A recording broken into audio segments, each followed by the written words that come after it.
Everyone, good morning. Welcome back to my YouTube channel. तो मैं फिर से लेके आई हूँ आप सभी के लिए एग्रीकल्चर का एक नया टॉपिक। तो आज का अपना टॉपिक है सीड या बीज। तो आज अपन डिस्कस करेंगे सीड की definition, seed agency, seed act कब लागू हुए और सीड के प्रकार और सीड के गुण क्या क्या होने चाहिए, इन सभी के बारे में आज अपन डिस्कस करेंगे। सीड की डेफिनेशन की बात करते हैं तो वह है फल, जड़, तना या पत्ती में से कोई भी भाग जो अपने समान या अपने स्वरूप एक नया पौधा या स्वच्छ पौधा उत्पन्न करता है, उसे ही सीड या बीज कहा जाता है। अर्थात पौधे के किसी भी पार्ट से एक नया पौधा उत्पन्न होना और स्वच्छ पौधा उत्पन्न होना ही सीड कहलाता है। और सीड की दूसरी डेफिनेशन की बात करते हैं तो पुष्प के परिपक्व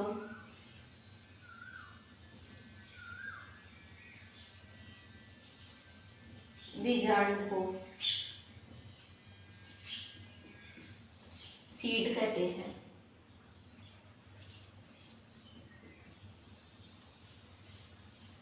पुष्प का जो परिपक्व या मेच्योर बीजाणु होता है उसे ही सीड कहते हैं। अब अपन डिस्कस करेंगे सीड प्रोडक्टिव एजेंसी या सीड बीज उत्पादक एजेंसियों के बारे में। फर्स्ट है एनएससी, नेशनल सीड कॉरपोरेशन। इसकी स्थापना 1963 में हुई थी, जो नई दिल्ली में स्थित है।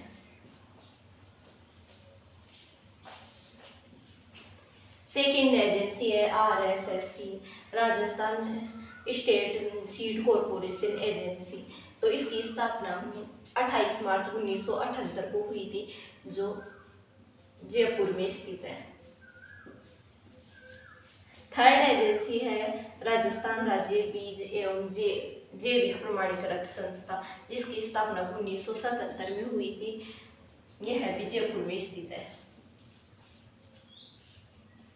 इन एजेंसियों के अपन कार्य की बात करते हैं तो यह बीज वितरण,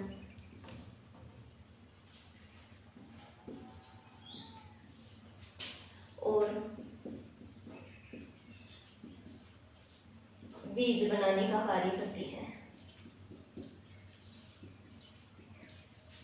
जो प्रमाणीकृत और उन्नत बीज होते हैं उनको बनाने और बीज का वितरण करने का कार्य इन एजेंसियों का होता है, जो भारत और अन्य राज्यों में बीजों किसानों को बीज उपलब्ध करवाती है।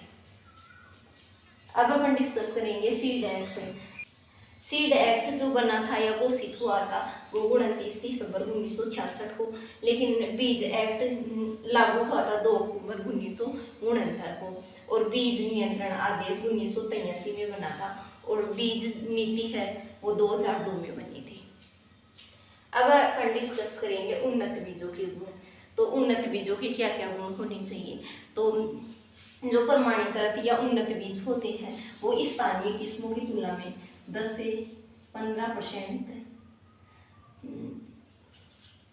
उपज अधिक देने वाली होनी चाहिए, अधिक देती हो, वही उन्नत या प्रमाणीकृत बीज कहलाते हैं।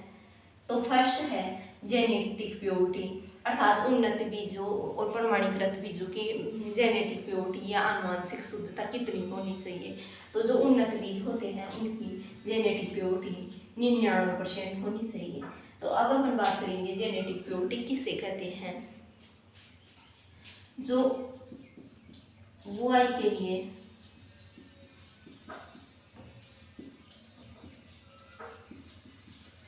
उन्नत बीज काम में ले रहे हैं,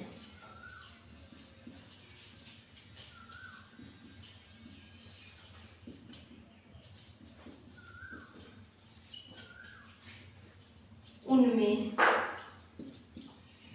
अन्य फसल या उसी फसल की अन्य किस्म के बीज नहीं होने चाहिए।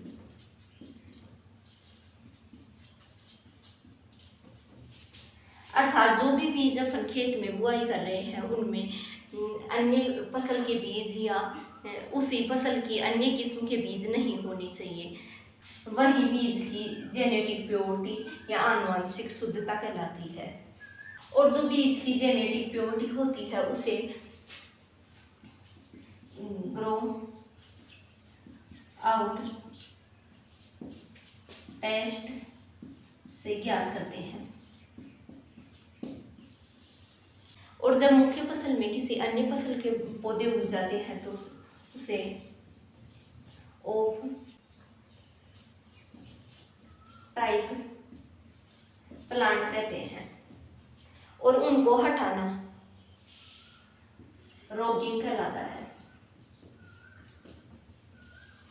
अर्थात जब मुख्य फसल में कोई अन्य फसल के पौधे उग जाते हैं तो उन्हें ऑफ टाइप पौधे कहते हैं और उनको हटाना ही रोगिंग कहलाता है। अब अपन डिस्कस करेंगे सीड की फिजिकल प्योरिटी। तो सबसे पहले फिजिकल प्योरिटी का आशय या तात्पर्य होता है जब मुख्य फसल के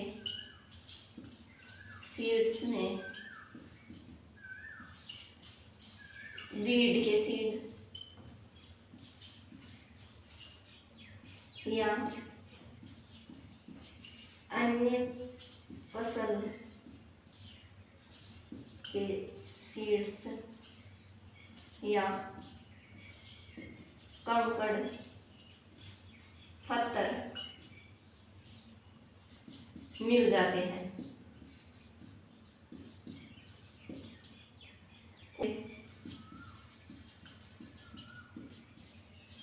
सीड्स की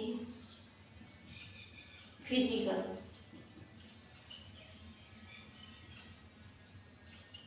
प्योरिटी खराब हो जाती है।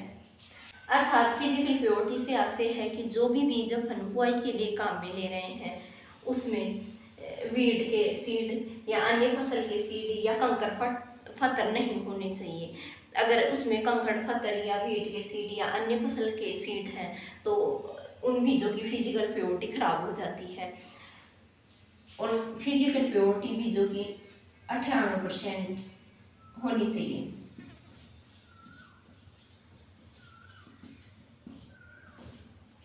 तब मुख्य बीजों में भौतिक अशुद्धता आ जाती है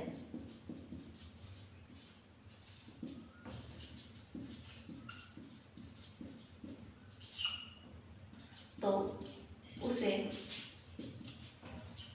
डोकेज कहते हैं।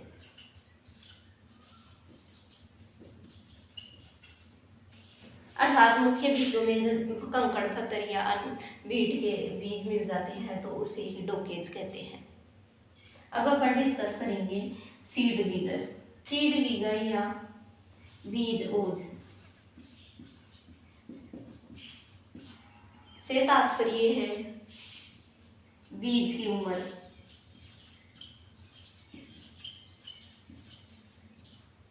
उसका आकार,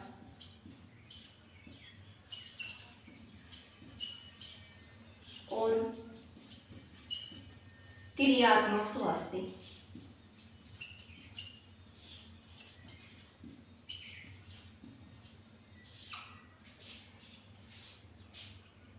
अर्थात बीज ओज से आशय है कि बीज की उम्र, अगर बीज पुराना है तो उसकी जो जर्मिनेशन परसेंट है वो घट जाती है। और अगर बीज का आकार उबड़ खाबड़ है या क्रियात्मक स्वास्थ्य अच्छा नहीं है तो उसकी जो जर्मिनेशन परसेंट होती है वो घट जाती है।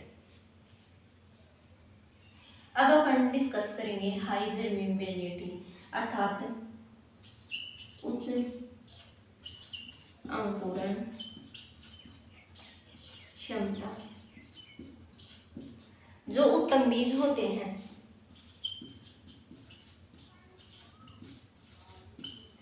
उनकी अंकुरण क्षमता या जर्मिनेशन परसेंट अधिक होनी चाहिए। अब अपन डिस्कस करेंगे कुछ फसलों की न्यूनतम अंकुरण क्षमता।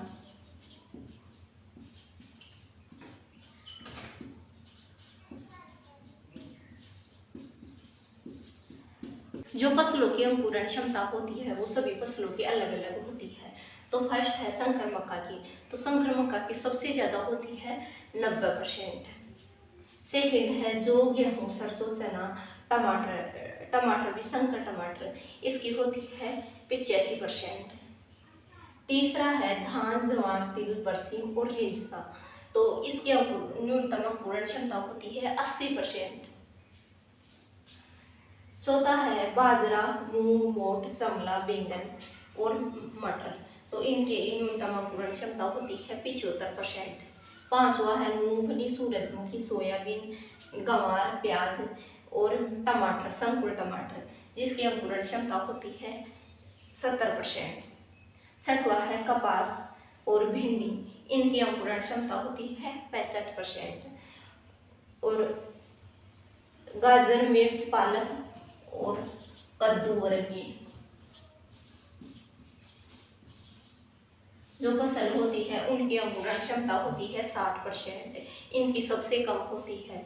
और फसलों की अंकुरण क्षमता कम से कम 75% होनी चाहिए, इससे कम अंकुरण क्षमता नहीं होनी चाहिए। अगर इससे कम अंकुरण क्षमता होती है तो वो उत्तम बीज या प्रमाणीकृत बीजों के अंतर्गत नहीं आते हैं। अंकुरण क्षमता ज्ञात करने के लिए सूत्र है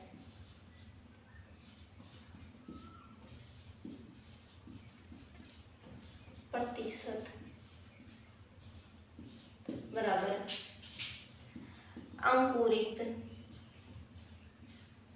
बीजों की संख्या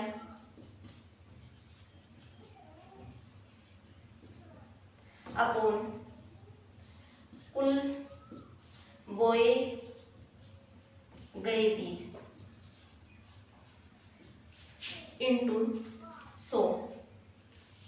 अंकुरण क्षमता प्रतिशत ज्ञात करने के लिए अंकुरित बीजों की संख्या अपॉन कुल बोए गए बीज इंटू 100 इस फॉर्मूले से ज्ञात किया जाता है। अंकुरण क्षमता ज्ञात करने के लिए नमूने में बीजों की संख्या 200 होनी चाहिए, जो NSC के अनुसार है, नेशनल सीड कॉर्पोरेशन के अनुसार नमूने में बीज 200 होनी चाहिए। उत्तम बीजों के गुण में पांचवा आता है नमी %, अर्थात भंडारण के समय बीजों में नमी कितनी रखनी चाहिए।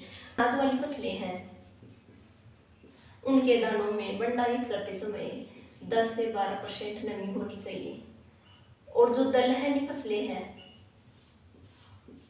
उनके दानों को भंडारित करते समय 8 से 10% नमी रखनी चाहिए, और जो तेल वाली फसलें हैं उनके बीजों को भंडारित करते समय उनमें नमी 6 से 8% होनी चाहिए, और जो मसाला फसलें हैं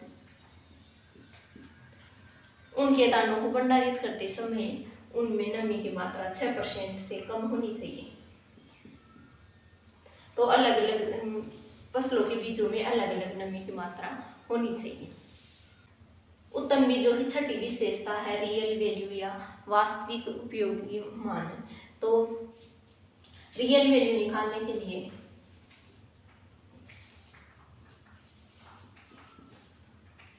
वैल्यू बराबर अंकुरण % इंटू शुद्धता प्रतिशत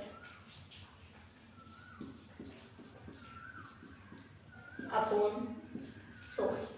तो इस सूत्र से बीजों की रियल वैल्यू निकाली जाती है, और बीजों की रियल वैल्यू कम से कम 75% होनी चाहिए, इससे कम नहीं होनी चाहिए।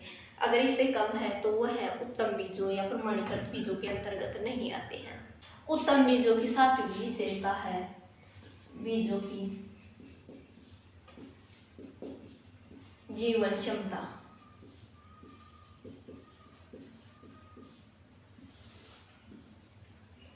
अगर बीजों की जीवन क्षमता अच्छी है तो वह उत्तम या प्रमाणीकृत बीजों के अंतर्गत आते हैं। तो बीजों की जीवन क्षमता का किस तरह से पता लगाया जा सकता है इसके बारे में अब अपन डिस्कस करेंगे। जब बीजों का भ्रूण क्षतिग्रस्त हो जाता है,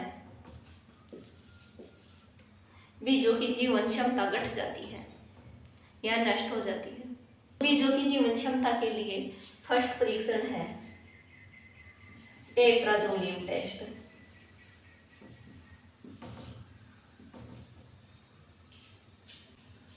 2, 3, 5 टेट्राजोलियम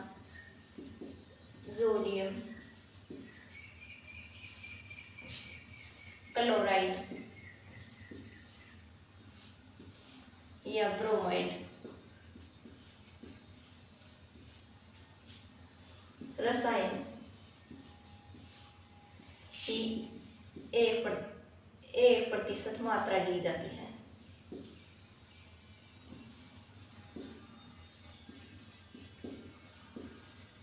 और बीज को 24 घंटे तक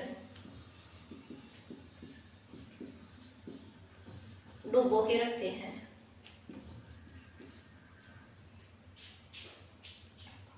और फिर बीजों का रंग गुलाबी हो जाता है।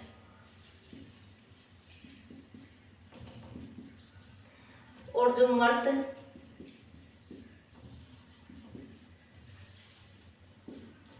सीड्स होते हैं